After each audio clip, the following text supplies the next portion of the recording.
சந்தோஷமா மிஸ்டர் ஆஸ்பார்ன்? ரொம்ப சந்தோஷம் ஆக்டேவியஸ். நம்ம நாட்டுடைய ராணுவ வளர்ச்சிக்கு ஸ்பைடர்மேனுடைய சக்தி நிஜமாவே பெரிய உதவியா இருக்க போகுது. அவன் சக்திகளை நான் டூப்ளிகேட் பண்ண ஆரம்பிச்சேனா அதுக்கப்புறம் நம்ம நாட்டோட ராணுவத்துக்கு ஸ்பைடர் சோல்ஜர்ஸ அதிக விலைக்கு விற்பேன். ஸ்பைடர்மேன் ஷீல்டு கூட சேர்ந்து வேலை செய்வான்னு நிக் ஃபியூரி கனவு கண்டுட்டு இருக்கான். ஆனா எதை பத்தியும் கவலைப்படாம பொறுப்பில்லாம எல்லாத்தையும் சொதப்புற இந்த ஸ்பைடர்மேன் தான் எனக்கு ரொம்ப பிடிச்சிருக்கு. அவனை சிக்க வைக்கிறதும் சுலபம். 2ஆம் கட்ட நடவடிக்கை ஆரம்பிக்க சொல்லி நண்பர்களுக்கு தகவல் கொடுத்துறேன்.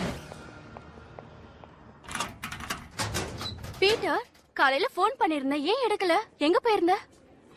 சாதாரண ஸ்பைடர்மேனான உனக்கு ஷீல்டு பயிற்சி கொடுக்கணும்னு நினைக்கிறேன். பஸ் பிரேக் டவுன் ஆயிடுச்சு. அப்படியா? எம்ஜே கிட்ட போய் சொல்ல எனக்கு பிடிக்காது. சின்ன வயசுல இருந்தே நானும் மேரி ஜேன் வாட்சனும் ரொம்ப நெருங்கின நண்பர்கள். 5 வயசுல இருந்து நாங்க 2 பேரும் நண்பர்களா இருக்கோம். பக்கத்து வீடுங்கிறது